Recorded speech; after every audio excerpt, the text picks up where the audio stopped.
Je n'aurais jamais imaginé que mon cœur pourrait s'arrêter 2 fois dans la même vie. La première fois. C'était à 20 ans. Sur les quais de la Seine. Quand Théo m'avait murmuré « Je t'aime » avant de disparaître sans un mot. La seconde. Ce fut ce jour-là. Dans l'église Saint-Sulpice.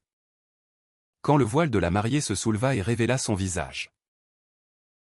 Les grandes portes de bois sculptées s'ouvrirent avec lenteur. La lumière d'octobre, filtrant à travers les vitraux, dessina des arcs-en-ciel sur le marbre froid. L'organiste attaqua la marche de Mendelssohn. Tous les regards se tournèrent vers l'allée centrale. Je me tenais près de l'autel. Témoin officiel de ma sœur Élise. Costume impeccable. Sourire de circonstance. J'étais censé être l'homme solide des Saint-Rivoire. Celui qui ne flanche jamais devant les alliances familiales.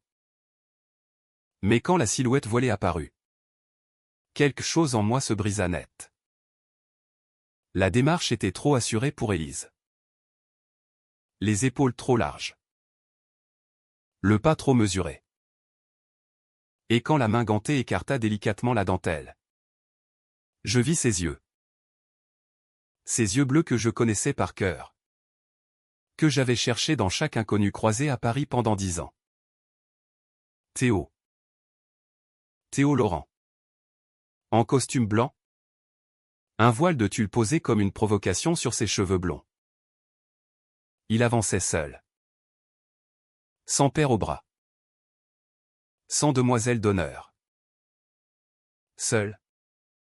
Comme il l'avait toujours été depuis que sa famille l'avait renié. Les murmures montèrent dans la nef. Mon père. Au premier rang. Se raidit. Ma mère pâlit. Les Laurent. De l'autre côté. Semblaient pétrifiés. Je restais figé. Incapable de bouger. Théo s'arrêta à 1 mètre de moi. Ses lèvres tremblèrent. Antoine, souffla-t-il. Ce seul mot contenait tout, les excuses. Les regrets. La douleur. L'amour. Je retrouvai enfin ma voix. Rauque. Pleine de colère contenue. Qu'est-ce que tu fais ici? Où est Élise? Il baissa les yeux un instant. Puis les releva. Déterminé. Élise est en lieu sûr. Elle m'a demandé de venir à sa place. Un rire amer m'échappa. Ma sœur t'a demandé de saboter son mariage. Non. Elle m'a demandé de sauver son frère. Les invités commencèrent à s'agiter. Mon père se leva. Furieux.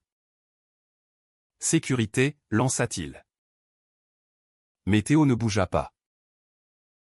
Il fit un pas vers moi. Ignorant tout le reste. Maxime ne peut pas épouser Élise. Antoine. Parce que Maxime m'aime.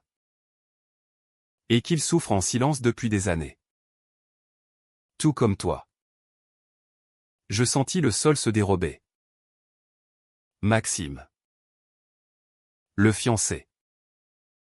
Le futur marié qui attendait à l'hôtel à côté de moi. Costume gris perle. Visage fermé depuis le début de la cérémonie. Je tournai lentement la tête vers lui. Maxime me regardait. Ses yeux sombres étaient rougis. Il hocha imperceptiblement la tête. Tout s'effondrait. Le mariage d'affaires soigneusement négocié entre les Saint-Rivoire et les Laurent au vignoble bordelais. Part de marché? Héritage n'était qu'un château de cartes bâti sur des mensonges. Théo poursuivit. Plus bas. J'ai tout découvert il y a 3 mois. Maxime m'a appelé en larmes. Il n'en pouvait plus de jouer le rôle du fils parfait. Il m'a tout avoué. Son amour pour moi. Sa terreur de ce mariage. Et il m'a parlé de toi. De ce que tu avais été pour lui. Indirectement. Le grand amour de son frère aîné qu'il n'a jamais osé approcher. Je secouai la tête, refusant d'y croire. Tu mens. Tu es revenu pour détruire nos familles. Comme il y a 10 ans. La douleur traversa son visage. Non. Antoine. Il y a 10 ans. C'est ton père qui m'a chassé. Il m'a payé pour disparaître. Il m'a menacé de déshériter Élise si je restais près de toi. J'étais jeune. Sans argent. Sans appui. J'ai cru faire le bon choix en te protégeant. Un froid glacial m'envahit. Mon père. Ce père que j'avais toujours admiré pour sa droiture. Son sens des affaires. Il avait acheté le silence de l'homme que j'aimais. Je me tournai vers lui. Il évitait mon regard. Théo tendit la main. Je suis revenu parce que Maxime m'a supplié de l'aider. Et parce que je n'ai jamais pu t'oublier. Je sais que tu me hais. Mais je ne pouvais pas laisser ce mensonge se consommer. Pas une seconde fois. Les larmes me montèrent aux yeux. Colère. Soulagement. Amour. Trahison, tout se mélangeait. Je pris sa main. Tremblante. Chaude. À cet instant. L'église entière sembla retenir son souffle. Nous sortîmes sous la pluie fine de Paris. Octobre avait revêtu la ville d'un manteau gris perle. Les pavés de la place Saint-Sulpice luisaient. Théo marchait à mes côtés. Le voile abandonné dans l'église comme un drapeau blanc. Son costume blanc était taché de boue. Mais il n'y prêtait pas attention. Je ne disais rien. Je digérais encore. Derrière nous. Le chaos. Mon père hurlant au scandale. Les Laurent atterrés. Les invités qui filmaient déjà avec leur téléphone. Demain. Tout Paris mondain parlerait de la mariée fantôme. Mais je m'en fichais. Je guidais Théo jusqu'au café de la mairie. Juste en face. Nous nous installâmes à une table au fond. Près de la vitre embuée. Il commanda un chocolat chaud. Moi. Un double expresso. Comme autrefois. Le silence dura longtemps. Enfin. Il parla. Je ne suis pas revenu pour te reconquérir. Antoine. Je suis revenu pour réparer. Même si tu ne me pardonnes jamais. Je serrai ma tasse. 10 ans. Théo. 10 ans sans un signe. J'ai cru que tu m'avais abandonné par lâcheté. J'étais lâche. Oui. Ton père m'a offert une somme énorme. Il m'a dit que si je restais, il ruinerait non seulement ma carrière naissante d'architecte, mais aussi la tienne. Il connaissait tes ambitions à Normal Sup. Il menaçait de tout saboter. J'ai cru que partir était le seul moyen de te protéger. Je fermais les yeux. Je revoyais nos étés à Saint-Émilion. Dans la maison de campagne des Laurent. Théo et moi. Cachés dans les vignes. Riant.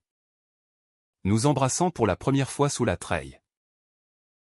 Maxime. Alors adolescent. Nous observant de loin avec une curiosité mêlée d'envie. Maxime. Et Maxime dans tout ça? Théo soupira. Maxime a toujours su qu'il était gai. Mais il a grandi dans l'ombre de son grand frère parfait en moi que la famille avait renié après mon coming out raté. Il s'est juré de ne jamais leur causer le même scandale. Il a joué le jeu. Études brillantes. Fiancé convenable. Et puis il est tombé amoureux de moi. Il y a 5 ans.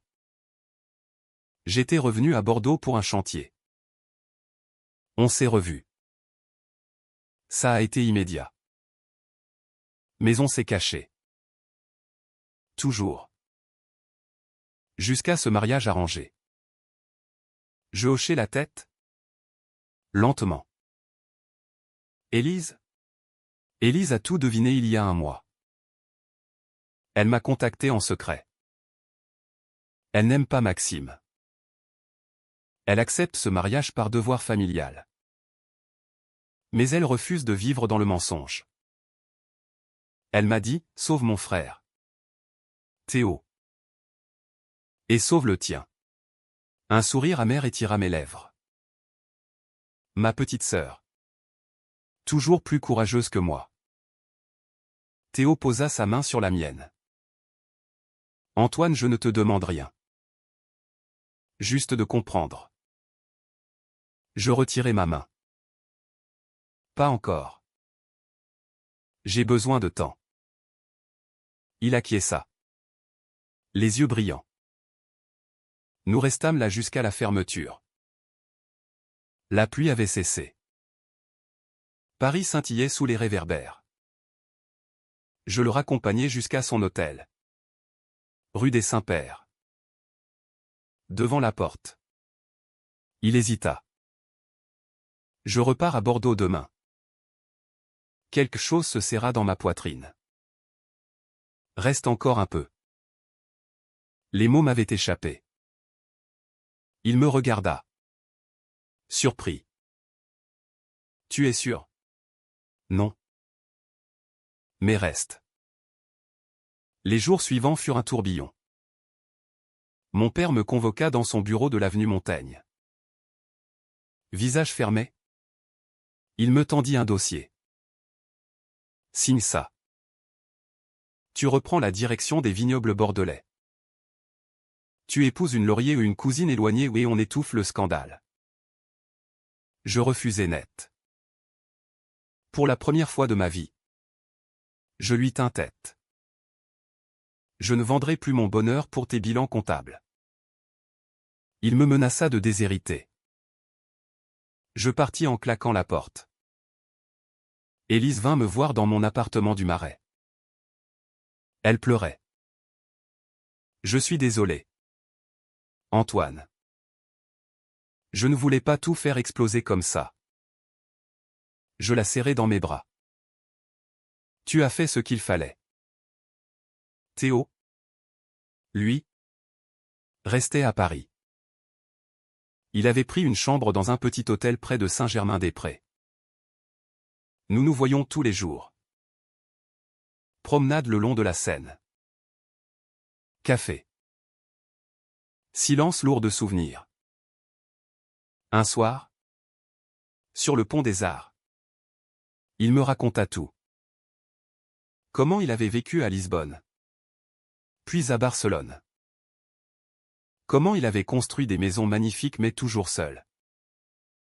Comment il n'avait jamais aimé personne après moi. Je lui parlais de mes années de solitude feutrée. Des relations brèves et sans âme.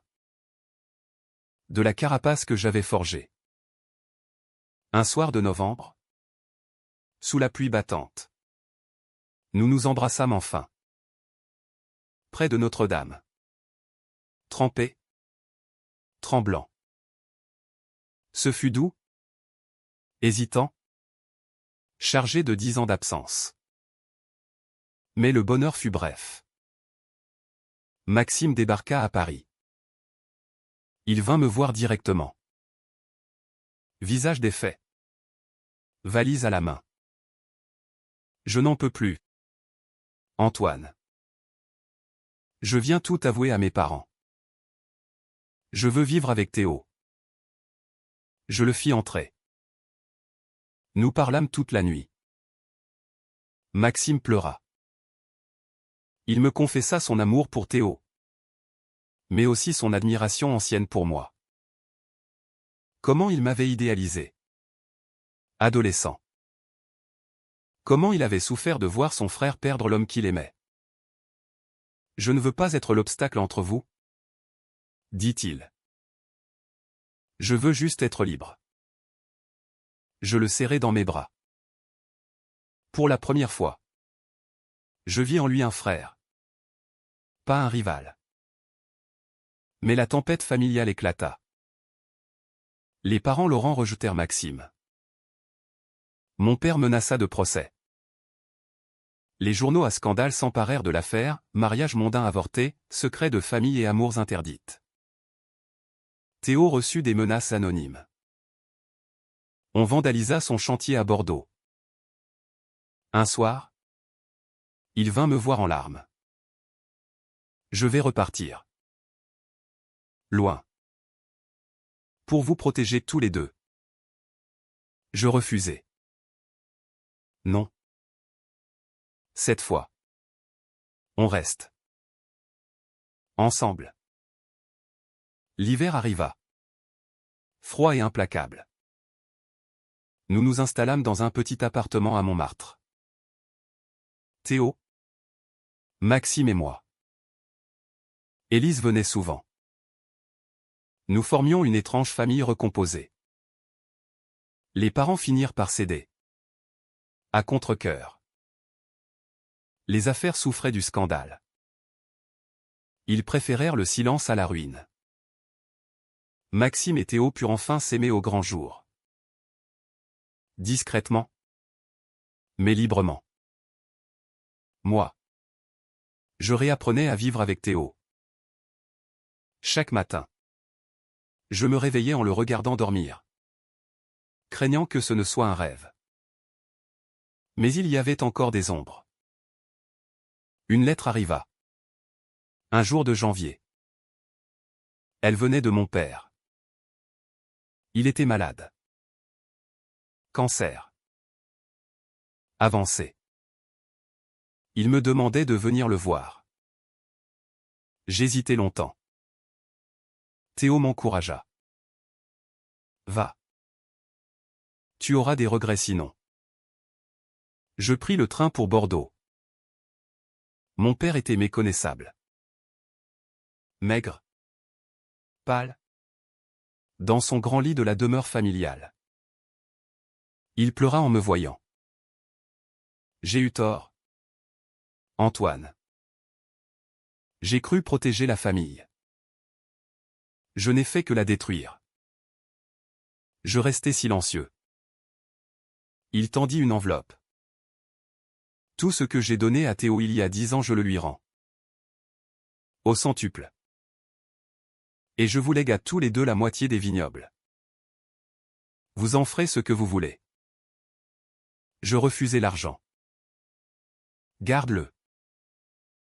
On se débrouillera. Il hocha la tête. Épuisé. Je suis fier de toi. Finalement. Tu as eu le courage que je n'ai jamais eu. Il mourut 2 mois plus tard. À l'enterrement. Théo tenait ma main. Maxime et Élise étaient à nos côtés. Le printemps revint sur Paris comme une promesse. Nous avions transformé une partie des vignobles en domaine bio. Ouvert aux visiteurs. Une maison d'hôtes accueillait des couples comme nous. Ceux que la société avait longtemps rejetés. Élise épousa finalement un professeur d'université.